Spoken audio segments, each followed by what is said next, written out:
How many people do you know who have been diagnosed with a mental disorder? One. With a mental disorder? Two. I'm sure a couple. I know a few. About 3 or 4 personally. Probably 4.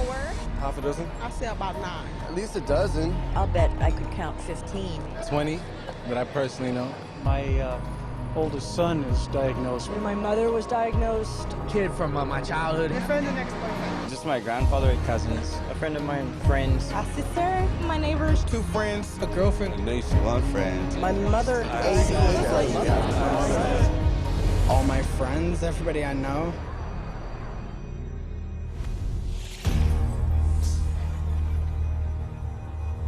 Chaque jour voit son lot de nouvelles maladies mentales. D'où viennent-elles?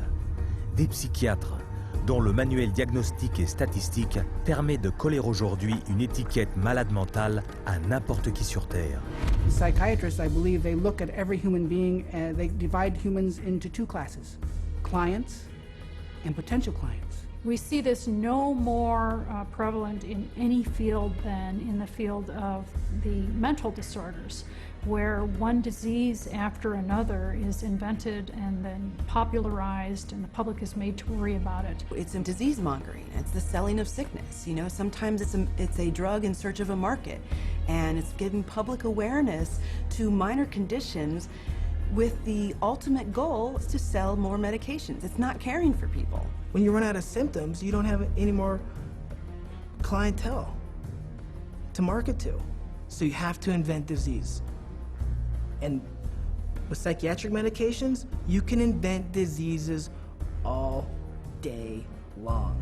Look at human variation. Everyday things like shyness, sadness, or even situational depressions like grieving, postpartum depression, they all become studied and prescriptions start to get written for these drugs. Before these drugs were introduced in the market, people who had these conditions would not have been given any drug at all.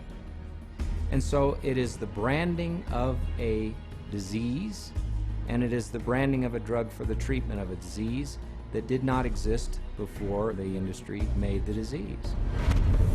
Exemple, la timidité, quelque chose de courant dans la vie, a été rebaptisé par les psychiatres trouble de l'anxiété sociale dans le manuel Diagnostique et statistique. You know, people are nervous. Well, they come up with, say, social anxiety disorder. SAD, they'll call it SAD. And the connotation is that everybody ought to be happy and that here's a drug that can make you happy. So that a common occurrence, which is every now and again everybody's sad, we ought to be treating with a drug. Well, then they'll get this PR firm to drum up business for this. They'll put out all these studies that find, you know, there's so many people afflicted with this SAD, you know, and they'll start putting it in magazines, they'll start putting it on TV, they'll start a patient advocacy group that say, you know, that we're all affected by this, and then they'll come out with Paxil works for this. So they go to the FDA and they said, well, we ran this study and this works for this new invented disorder. And that is SAD, social anxiety disorder. And millions of people suffer from it. And it's purely fictional. It's a normal human emotion that everybody experiences at certain times or another, but they make it into a disease. Paxil, once it got approved by the FDA as the first antidepressant to be used for social anxiety, it took off huge. And it just moved from number 3 in the market amongst its peer drugs to number 1 in the market. Le trouble de l'anxiété sociale est simplement l'un des nombreux troubles psychiatriques fabriqués de toutes pièces pour alimenter le boom des prescriptions de psychotropes. Psychiatrists work to promote what the latest disease is going to be. These days, bipolar is getting that same type of promotion. Everybody's being educated about their bipolar illness, when in fact, we know having emotional ups and downs is distinctly human. Now bipolar is thrown around like water. You've got bipolar, I have bipolar.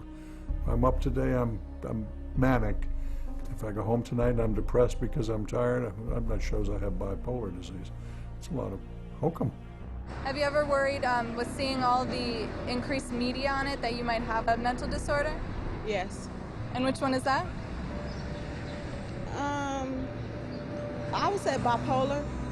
You know, they talk about bipolar a lot. Bipolar, I've known a lot of bipolar. Two friends from both of them were like diagnosed with bipolar. My neighbor, she was bipolar. I was diagnosed with bipolar. My mother had bipolar. He was actually bipolar.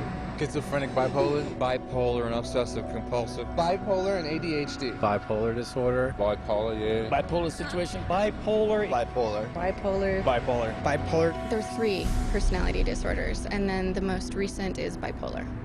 And that's just been in the past year.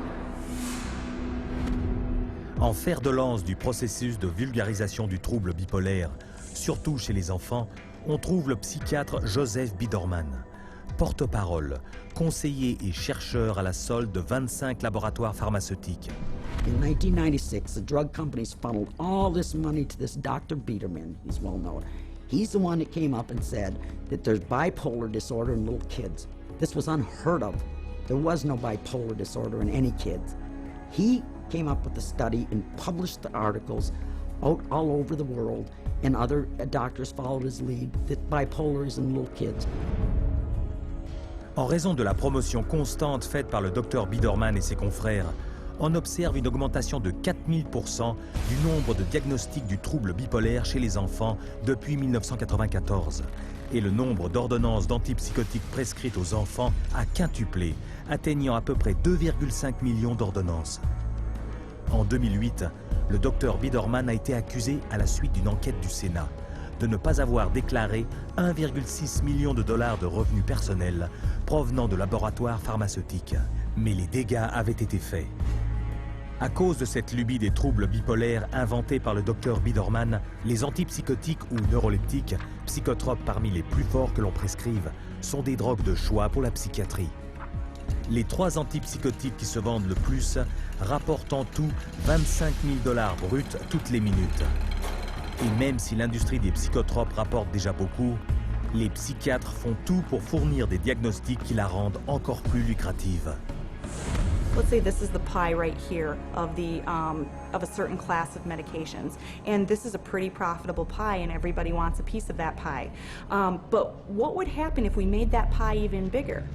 And how you make the pie even bigger is by expanding the uses for those drugs. They've already got a drug that's approved on the shelf. They can just pull it off the shelf, rename it, repackage it, and say, look, we've got a new drug for a new illness. When Prozac's patent ran out, that Eli Lilly had to look for a new source of profits. So all they did was change the name of the drug from Prozac to Seraphim, changed the color of the pill from green to pink, and marketed it for PMDD, which is newly introduced into this book. What it tells us is that if you can come up with a label, a diagnostic label for a drug, then you can sell it like hotcakes. It's a business model, and it's $1 billion business model, and it works, and it's going to keep continuing. Aujourd'hui, n'importe qui peut, sans le savoir, prendre un psychotrope rebaptisé, reconditionné et prescrit dans un but non psychiatrique. Le Zyban, prescrit comme traitement pour les fumeurs, est en fait l'antidépresseur Wellbutrin. Le Cymbalta, une drogue psychiatrique prescrite pour soigner la dépression et l'anxiété, est maintenant vendu sous le nom de Yentrève pour venir à bout de l'incontinence urinaire. Les chercheurs psychiatriques testent des psychotropes pour des conditions aussi variées que l'obésité, l'alcoolisme, la passion du jeu, les bouffées de chaleur, l'herpès, la nausée, les démangeaisons, les tremblements et la tendance à s'arracher les cheveux. Il existe une pilule pour chaque maladie et on ne dit à pratiquement personne à quel point ces psychotropes sont dangereux. As a chemist, I'm making these drugs. They're proving deadly in our labs, and they're proving deadly in other labs. Dangerous, ineffective, causing the exact same thing they're supposed to treat. How are they selling them? For anyone who's given a label of a psychotic illness, drugs seem to be the automatic choice of treatments as night follows day. That's all psychiatry does. It's dominated by psychopharmacologists who do nothing but manage symptoms by dispensing pills. That's it. And they don't work. But the fact that they don't work works to the advantage of the drug companies and the psychiatrists, which means that you're not cured, which means that you're a patient for life, you're a customer, you're a client for life. And the worse your health gets, the more drugs you need. It's a great deal for them. We should all be up in arms about the way we're being treated by psychiatry today. This is a very dangerous industry that has gone so far overboard in inventing fictitious diseases and drugging our children and our population that I consider it to be engaged in crimes against humanity. Avec plus de 80 milliards de dollars rapportés par an par les psychotropes, il est impossible d'échapper à la vague de maladies psychiatriques qui submerge la société d'aujourd'hui. Mais derrière le marketing des psychotropes se cache un secret que les patients des psychiatres seraient choqués d'apprendre. Comment a-t-on testé ces médicaments et quels en sont les dangers ?